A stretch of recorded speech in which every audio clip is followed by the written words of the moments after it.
Hoje eu quero encerrar a série que nós estamos fazendo sobre a terapia do Mestre, a maneira como Jesus trabalha as nossas emoções e vai nos reconstruindo e nos reafirmando dentro da sua palavra. Quero aproveitar e dizer que a gente está muito satisfeito de ver aqui o pastor Justino, que mais uma vez foi submetido alguns dias atrás a um procedimento médico, mas está aí firme e forte nos acompanhando e é bom vê-lo aqui conosco. Abra sua Bíblia, por favor, em João, capítulo 20, nessa última reflexão que nós vamos fazer sobre a terapia que Jesus opera em nossa vida. Para encerrarmos essa série de mensagens, eu quero falar sobre o encontro de Maria Madalena, ou Maria de Madala, que é a cidade, a aldeia onde ela nasceu, por isso que ela era chamada de Maria a Madalena, ou Maria, aquela que veio de Madala. Como foi o encontro de Maria Madalena com o Senhor Jesus logo após a ressurreição? Eu leio a partir do versículo 10. Evangelho de João, a partir do versículo 10 do capítulo 20. E hoje eu quero falar como Jesus trabalha as nossas tendências naturais de autodestruimento, de autodestruição, tá bem? Nós temos uma tendência natural para autodestruirmos. Nós temos uma tendência natural para fazermos mal a nós mesmos. Nós temos uma tendência natural para bagunçarmos nossa vida. E às vezes Deus até nos dá coisas boas, mas nós temos uma tendência implacável de estragar tudo de bom que Deus coloca nas nossas mãos. Nós somos o nosso Mr. Hyde, tá bem? Dentro do romance do Louis Stevenson, chamado em português O Médico e o Monstro, mas que em inglês é o Dr. Jack e o Mr. Hyde. Nós somos o Dr. Jack que sempre está se transformando no Mr. Hyde. Nós somos os médicos que nos transformamos em monstros de nós mesmos. E nós temos, às vezes, uma tendência inevitável de estragarmos nossa vida. Como as pessoas têm tendência de estragar sua própria vida. Sabem o que é certo, sabem o que devem fazer, mas têm assim uma sedução irresistível para bagunçarem tudo, para estragarem tudo e para serem seus próprios monstros. Não é o diabo que é o nosso pior monstro. O nosso pior monstro somos nós mesmos. Não é o diabo que destrói a nossa vida na maior parte das vezes. Na maior parte das vezes somos nós mesmos. Não é o diabo que faz com que a gente caia. Quem faz com que nós caiamos somos nós mesmos. Nós é que decidimos. Nós é que escolhemos. Nós é que queremos. Nós é que optamos. Nós é que somos nossos próprios monstros. Como é que a gente evita isso? Não tem jeito, a gente não evita. Depois da queda, o ser humano não consegue mais controlar nada. Então, ou a gente deixa o Senhor Jesus operar na nossa vida e ir fazendo a obra dele para que a gente vá aprendendo com Jesus a não sermos tão nocivos para nós mesmos, ou então não tem jeito. Ou nós vamos nos autodestruindo até não haver mais nada a fazer. E esse texto do encontro de Jesus ressuscitado com Maria, ele nos dá bons princípios sobre como o Senhor Jesus evita a nossa autodestruição. João capítulo 20, a partir do verso 10, a gente lê assim: os discípulos voltaram para casa. Maria, porém, ficou à entrada do sepulcro chorando. Enquanto chorava, curvou-se para olhar dentro do sepulcro e viu 2 anjos vestidos de branco sentados onde estivera o corpo de Jesus, um à cabeceira e outro aos pés. Eles lhe perguntaram: mulher, por que você está chorando? Levaram embora o meu Senhor, respondeu ela, e não sei onde o puseram. Nisso ela se voltou e viu Jesus ali em pé, mas não reconheceu. Disse ele: mulher, por que está chorando? Quem você está procurando? Pensando que ele fosse o jardineiro, ela disse: o Senhor o levou embora, diga-me aonde o colocou e eu o levarei. E eu irei lá para vê-lo. Jesus lhe disse: Maria. Então, voltando-se para ele, Maria exclamou em aramaico: Rabone, que significa mestre. Jesus disse: não me segure, pois ainda não voltei para o Pai. Vá, porém, a meus irmãos e diga-lhes: estou voltando para meu Pai e Pai de vocês, para meu Deus e Deus de vocês. Maria Madalena foi e anunciou aos discípulos e disse: eu vi o Senhor. E contou o que ele lhe dissera. Olha, é claro que antes de chegar nesse momento do encontro de Maria com Jesus, aconteceu alguma coisa antes. E o que aconteceu foi o seguinte: Maria e algumas outras mulheres foram logo nas primeiras horas da madrugada do domingo para ungirem o corpo de Jesus, que àquela hora estava sepultado num sepulcro emprestado por José de Arimateia, um jardim onde normalmente se sepultavam as pessoas de Jerusalém. José de Arimateia era um homem que pertencia ao Sinédrio, um dos chefes do Sinédrio, mas com certeza já vinha acompanhando Jesus no seu ministério, e a palavra de Jesus foi mexendo com seu coração. Quando Jesus morreu, ele quis doar um sepulcro para Jesus, e foi lá que o corpo de Jesus foi sepultado numa caverna, numa gruta do jardim, onde havia uma pedra, foi colocada ali. Diz o Evangelho de Mateus que, por medo do corpo de Jesus ser roubado por seus discípulos, os judeus do Sinédrio pediram a Roma que deixasse 2 soldados romanos tomando conta do sepulcro, para que os discípulos não roubassem o corpo e depois dissessem que Jesus havia ressuscitado, porque Jesus havia avisado que ressuscitaria. Então Mateus diz que na hora em que Jesus ressuscitou, houve um brilho muito grande, os soldados romanos caíram por terra, e um pouco depois que tudo isso aconteceu, Maria e as mulheres chegaram lá para ungir o corpo de Jesus. E o texto diz que quando chegaram, o túmulo estava com a pedra removida, vazio. Então Maria Madalena, nessa narrativa de João, sai correndo para avisar aos apóstolos.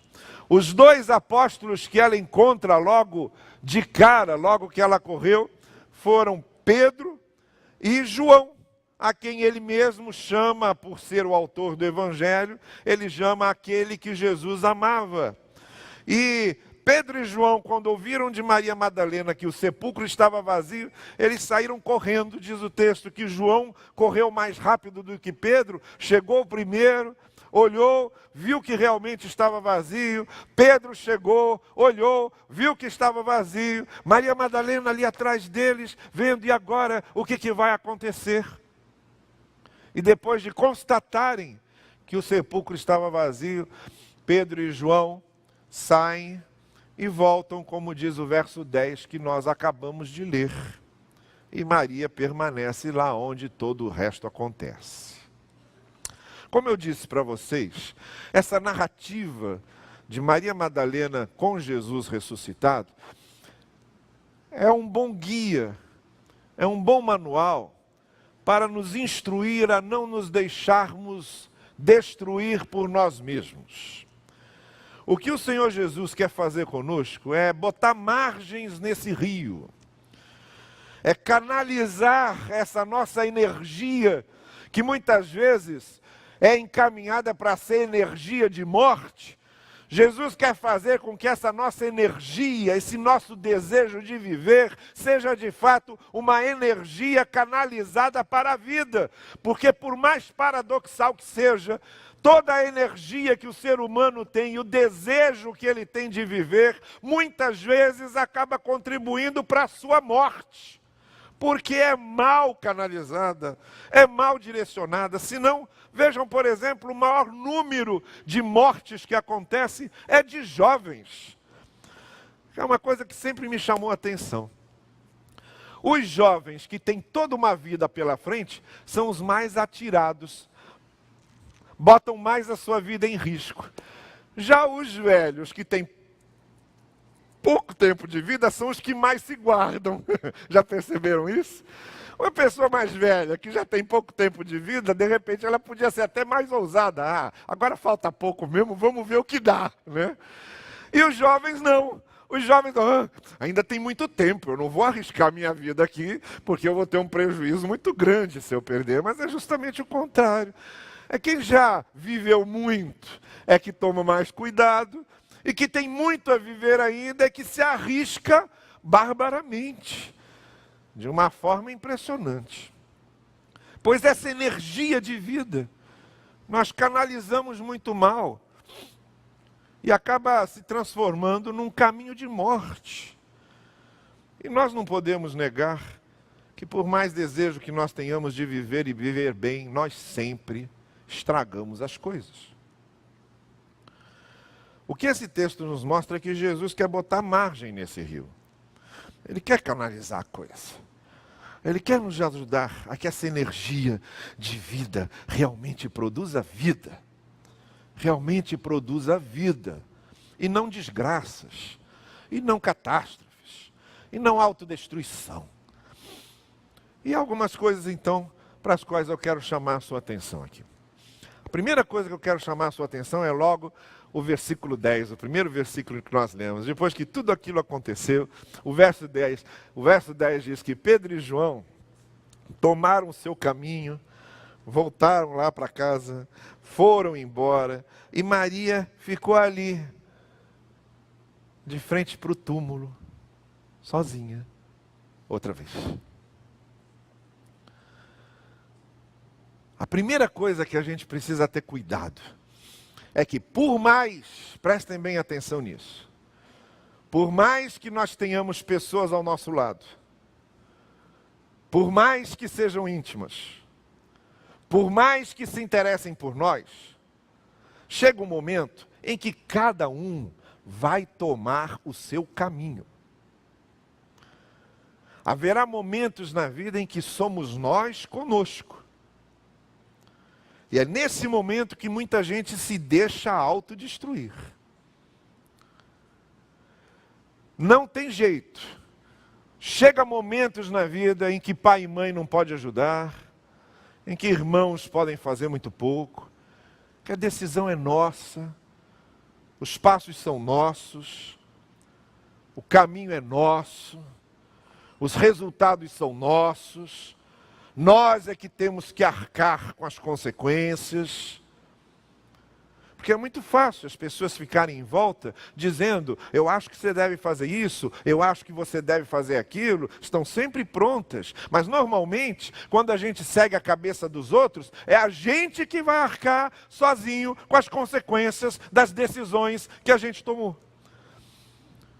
Então, quando Maria estava lá, diante do sepulcro, imaginando que Pedro e João fossem fazer alguma coisa, achar o corpo, achar Jesus, eles simplesmente tomaram o seu caminho, voltaram para casa, não há o que fazer, vamos embora, vamos continuar vivendo. Até que Jesus vai aparecer para eles mais para frente, mas ali sumiu o corpo, que pena, foram embora. E Maria ficou lá sozinha, assumindo as próprias consequências daquilo que ela havia descoberto. A primeira coisa para a qual nós precisamos estar preparados é que nesta vida existem momentos e situações que nós teremos de agir por nós, com nossa capacidade de raciocínio, com nossa potencialidade de escolha, com a nossa capacidade de analisar a situação, de pesarmos prós e contras, de termos uma visão e uma leitura a mais lúcida possível da realidade das circunstâncias. Nós é que precisamos fazer isso. Não podemos ficar dependendo que os outros façam por nós. Há semeaduras que só nós é que vamos fazer, assim como há colheitas que só nós é que vamos colher. Cada um vai seguir seu caminho. E nós estaremos lá. Porque a vida é nossa. O futuro é nosso. O caminho é nosso. E aí é que vem a primeira tendência para a autodestruição. Quando a gente quer que os outros sempre resolvam tudo. Quando a gente se sente sozinho para tomar certas decisões e é imaturo para isso e só faz bobagem. Quando a gente se sente desamparado e se torna vítima do mundo e se vitimiza, achando que há uma conspiração do universo contra a gente. Ou então, a gente toma as rédeas da situação e resolve mudar a coisa. Em primeiro lugar, estaremos sozinhos. Nessa vida, há situações e há momentos em que a coisa vai depender da gente, do que nós formamos na nossa mente, da nossa capacidade de leitura e de interpretação dos fatos. E principalmente, de tudo o que foi construído aqui dentro. Por isso é muito importante que nós aproveitemos nossa mocidade, nossa adolescência e nossa juventude para nos construirmos da maneira mais madura possível, porque vai chegar um momento em que aquilo que foi construído em nós é que será instrumento nosso para tomarmos as decisões que precisam ser tomadas. Voltaram para casa e Maria ficou lá, no sepulcro. A segunda coisa que aconteceu, e que é uma outra tendência nossa para a autodestruição, se nós não tomarmos cuidado, é que Maria estava chorando, porque haviam roubado o corpo do seu Senhor, queria ver e não encontrou. Aí diz o texto, olha que coisa impressionante, diz o texto, que ela olha para dentro do sepulcro, vê 2 anjos e continua chorando. Ela vê 2 anjos e continua reclamando. Vê os 2 anjos lá e diz, roubaram o corpo do meu Senhor. Agora veja isso. Se eu estou andando numa rua e um anjo, não precisa ser 2, um anjo me aparece, aquilo já vai ser um negócio impressionante, porque, primeiro, aquilo vai fazer com que eu reformule uma série de coisas. O mínimo que pode acontecer é eu ficar ali parado, vendo o anjo, e alguma coisa diferente vai acontecer comigo. Eu vou voltar para casa, vou chegar e vou dizer para a Jussara e para as meninas, vocês não vão acreditar no que eu vou dizer, mas eu vi um anjo no caminho. E elas vão rir e eu vou dizer, eu sabia que vocês não iam acreditar. Era o mínimo que ia acontecer, era isso. Agora Maria vê 2 anjos dentro do sepulcro e continua chorando. As lágrimas tinham molhado tanto os seus olhos que ela não conseguia ver. Meu Deus, são 2 anjos que estão aqui, então alguma coisa muito especial, muito importante aconteceu nesse lugar, porque não é lugar de anjo estar dentro de sepultura, mas tem 2 aqui dentro. Alguma coisa aconteceu, mas ela não pensa isso. Ela continua dizendo para eles, onde está o corpo do meu Senhor? Sabe por quê? Porque quando a gente está preocupado em chorar, a gente não consegue ver as coisas de fato como são. E aí eu me lembro sempre do C.S. Lewis, que foi agnóstico durante 30 anos da sua vida, depois se converteu, se tornou ministro anglicano, e só foi se casar com 50 anos de idade. E finalmente, quando ele descobre alguém por quem ele se apaixona e por quem começa a nutrir um amor muito especial, depois de casado, 3 meses depois, a sua esposa começa a passar mal e descobre que estava com um câncer tremendamente ofensivo e morre assim em coisa de 6 meses. Aí o homem entrou em parafuso. Ele que durante tanto tempo tinha pedido a Deus que lhe mostrasse a pessoa ideal, que havia esperado que isso acontecesse, e finalmente quando acontece, as coisas acontecem atropeladamente desse jeito. Aí ele não quis nem ir a culto mais, ele se afastou da igreja. No dia do enterro da mulher dele, quando o ministro veio perguntar-lhe: o que você quer que eu lhe diga? Ele respondeu: me diga qualquer coisa, só não me diga que foi melhor assim. E aquilo criou uma revolta no seu coração, e ele deixou de ir à igreja por anos. Até que finalmente foi assistir o culto de novo, procurou o ministro e disse: olha, eu estou voltando, porque eu descobri que quando os nossos olhos estão cheios de lágrimas, a gente não consegue ver as coisas direito. Eu precisei esperar que as lágrimas secassem para que eu entendesse melhor o que estava acontecendo. E é exatamente o que estava acontecendo aqui com Maria. As lágrimas, o seu choro, a sua necessidade de chorar, a tristeza que ela estava sentindo, não deixou que ela percebesse que alguma coisa muito especial estava acontecendo dentro daquele sepulcro. Eram 2 anjos. E ela não viu. Nossa tendência para a autodestruição faz com que a gente comece a valorizar tanto o nosso choro, o nosso sofrimento, a nossa angústia, e tornamos aquilo a nossa coisa mais especial. E enquanto fomos nutrindo tristeza em cima de tristeza, reclamação em cima de reclamação, murmuração em cima de murmuração, essas coisas que vão toldando a nossa visão, não nos deixam enxergar o que realmente está acontecendo.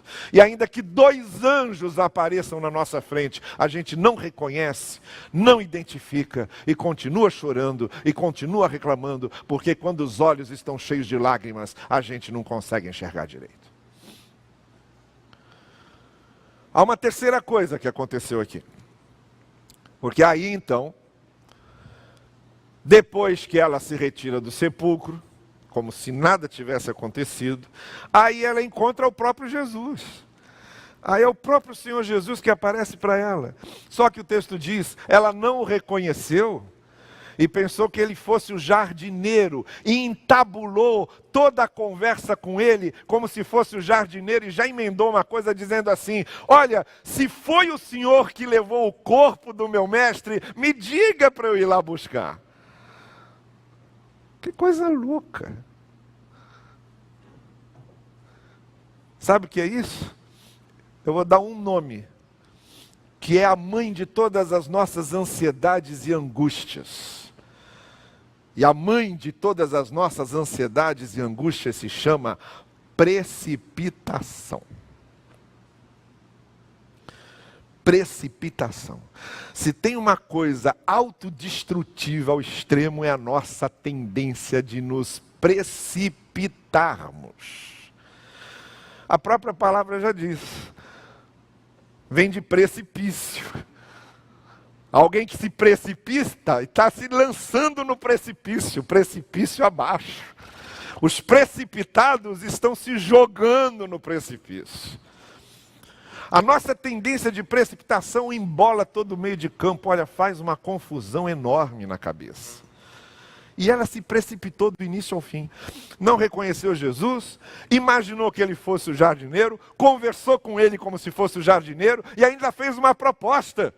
Já imaginou que ele é que tivesse tirado o corpo, imaginou que ele tivesse legado. Ela foi juntando uma série de deduções em cima dessa precipitação inicial que foi embaralhando mais a conversa e a sua cabeça ainda. Olha, se tem uma coisa que nos lança no precipício é a nossa tendência de nos precipitarmos. Primeiro, não prestarmos atenção no que as pessoas estão falando e começarmos a fazer juízos antecipados das coisas.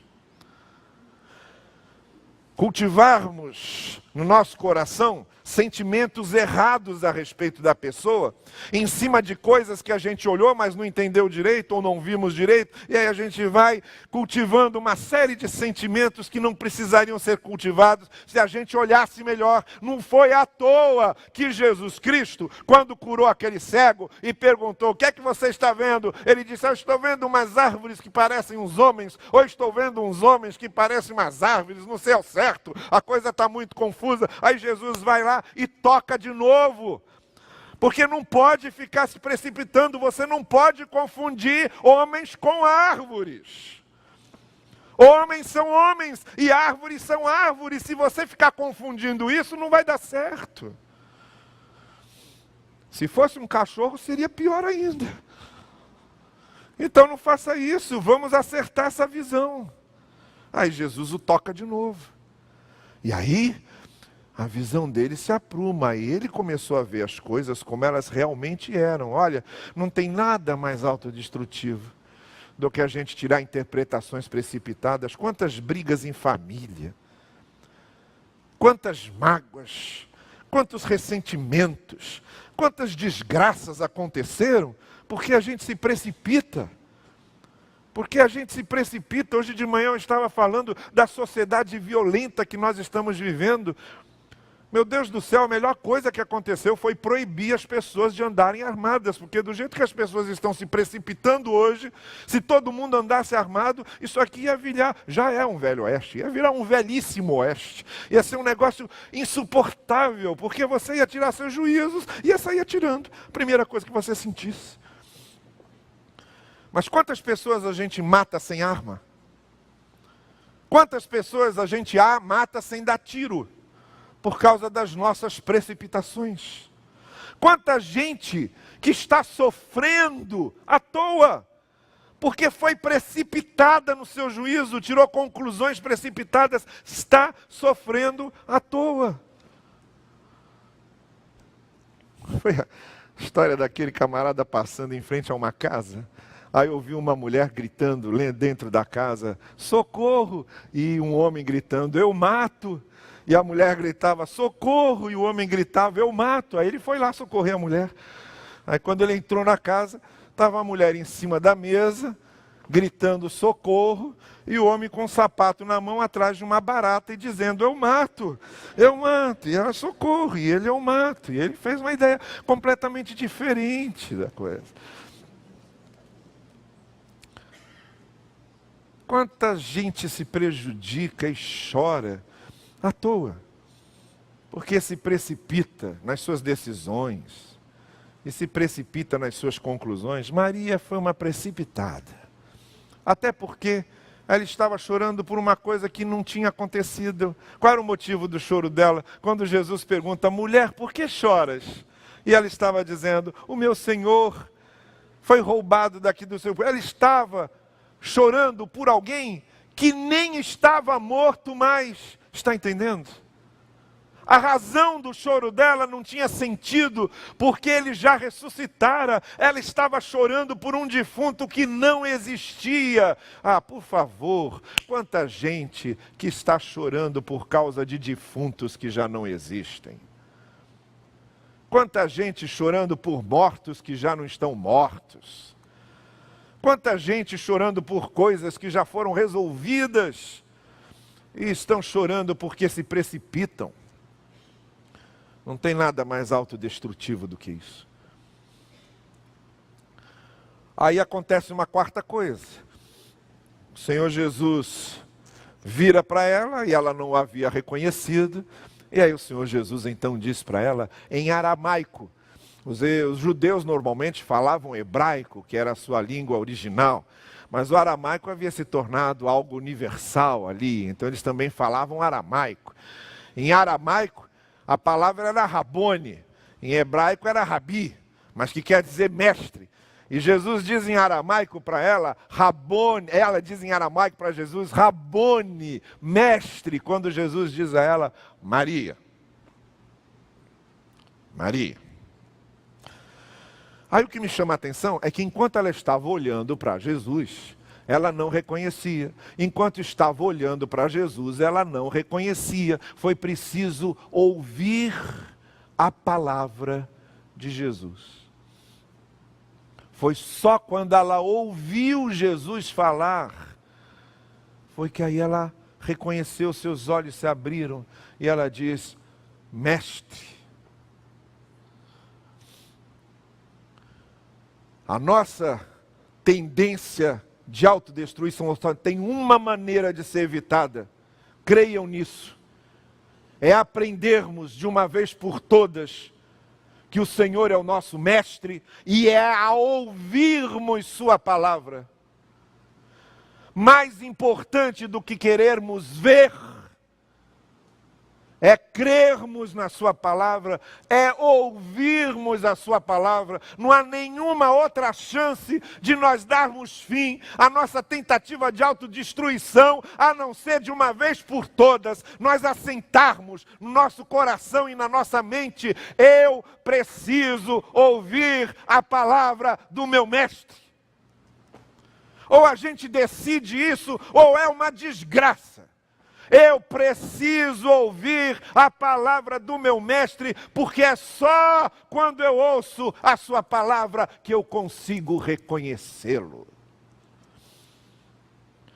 Mas ouvir a palavra de Cristo, a gente não quer isso. A gente gosta das visões, a gente gosta dos enfeites, a gente gosta das vitrines bem iluminadas, a gente gosta do que chama a nossa atenção visual, a gente gosta do que encanta nossos olhos. Ouvir a palavra, ouvir a voz de Jesus, isso já está fora de moda. E aí não é à toa que a gente vai só afundando, porque há uma única coisa nessa vida que evita que nós afundemos: é ouvirmos o Mestre, é ouvirmos a sua palavra. É só aí que a gente o reconhece, é só aí que a gente o reconhece. Você ouve mais a palavra do Senhor do que as coisas que você vê? Você ouve mais a palavra do Senhor do que os modismos que você vê? Você ouve mais a palavra do Senhor do que as carnalidades que lhe são apresentadas? Você ouve mais a palavra do Senhor do que os prazeres passageiros que lhe são vendidos? Você ouve mais a palavra do Senhor do que a sua malignidade sendo colocada à prova e de forma concreta toda hora? Você ouve mais a palavra do Senhor do que a sua tendência de destruição? Pois Maria aprendeu que ela só reconhecia Jesus ouvindo a sua palavra. E aí finalmente vem uma quinta coisa que eu não posso deixar de comentar hoje ainda, e que acontece nesse texto, que foi o fato de que aí Maria logo quer tocar Jesus. E sabe o que é que ela queria? Que aí Jesus diz: não me toque. Não me toque, porque eu ainda não fui para o Pai.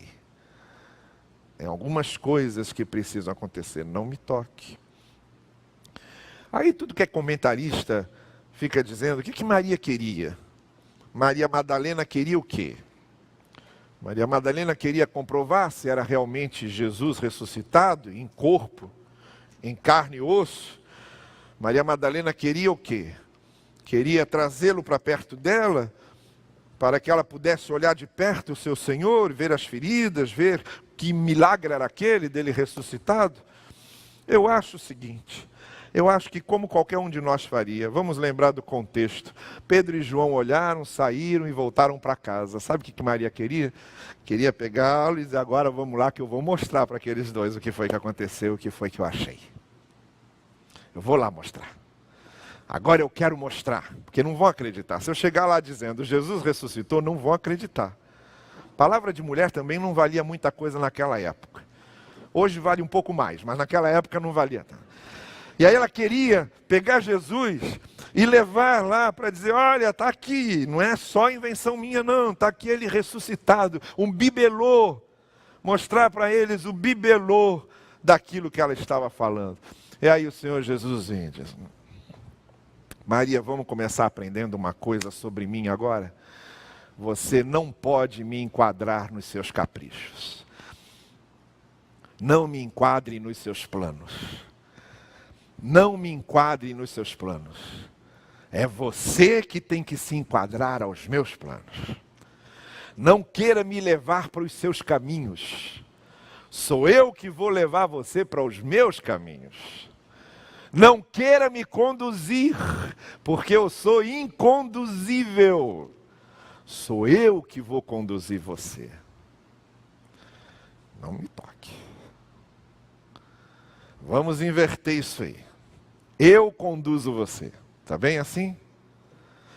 Para você acabar com essa tendência sua de autodestruição, para você acabar de chorar sem motivo, para você parar com essa precipitação que está bagunçando a sua cabeça, eu conduzo você. Não é você que pega a minha mão e leva para onde quer, não. Eu é que pego a sua mão e vou levá-la. Então não me toque. E aí o que acontece? Ela volta, diz o texto, e diz para os outros apóstolos: eu vi o Senhor. Mas Maria só pôde dizer eu vi o Senhor quando deixou que Ele a conduzisse. Quando se conscientizou de que era Ele que precisava conduzi-la. Ela é que tinha que andar nos caminhos de Cristo. E só quando a gente se conscientiza de que o Senhor nos conduz é que a gente pode dizer eu vi o Senhor. Preste bem atenção nisso.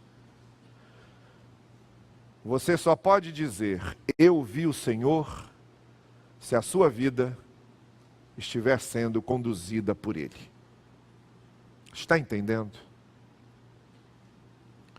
Está entendendo bem?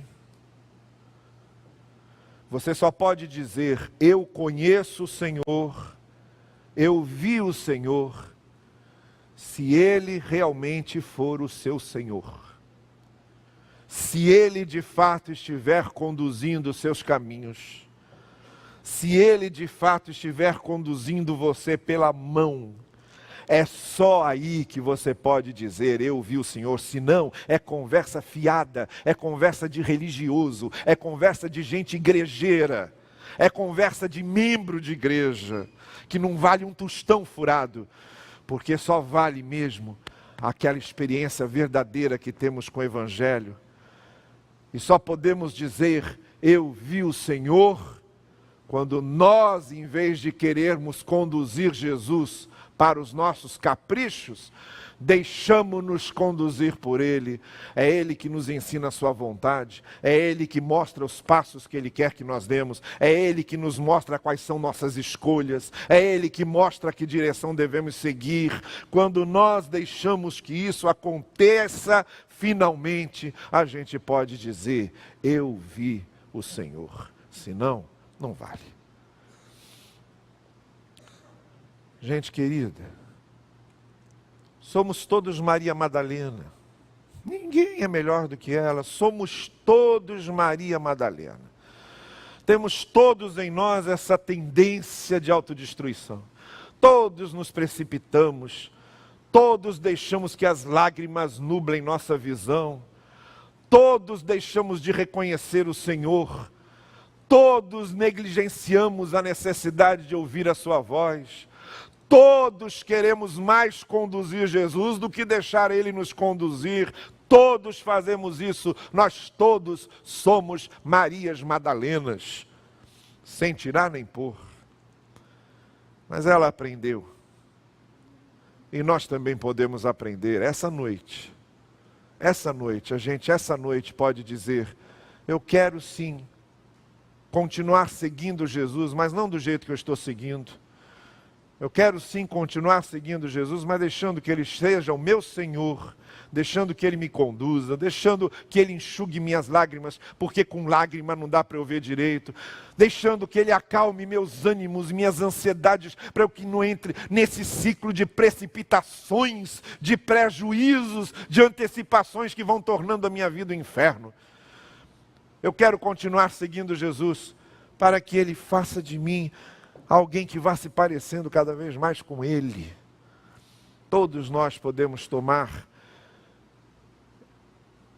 essa proposta de vida essa noite e finalmente dizermos, eu quero sim ser um discípulo de Jesus, ser um discípulo trabalhado por Ele, para que eu deixe de ser um destemperado, um desequilibrado emocionalmente, para que eu deixe de ficar tropeçando toda hora, para que cada vez menos eu tenha motivo de me arrepender das coisas, para que eu vá crescendo na fé cada vez mais e vá me tornando um discípulo de Jesus realmente maduro, crescido na fé. É isso que Ele quer.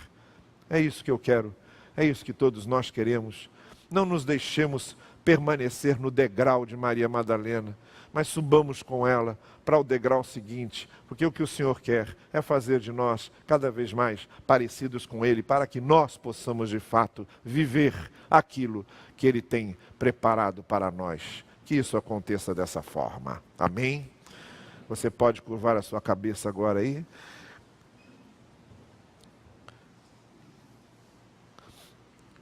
E você essa noite pode dizer ao Senhor: Senhor, eu quero isso, eu quero ser melhor discípulo Teu. Eu já conheço a Tua palavra, mas ainda não paro para ouvir. As coisas que me fazem chorar nesse mundo, eu acabo gostando mais de chorar do que busco soluções para elas.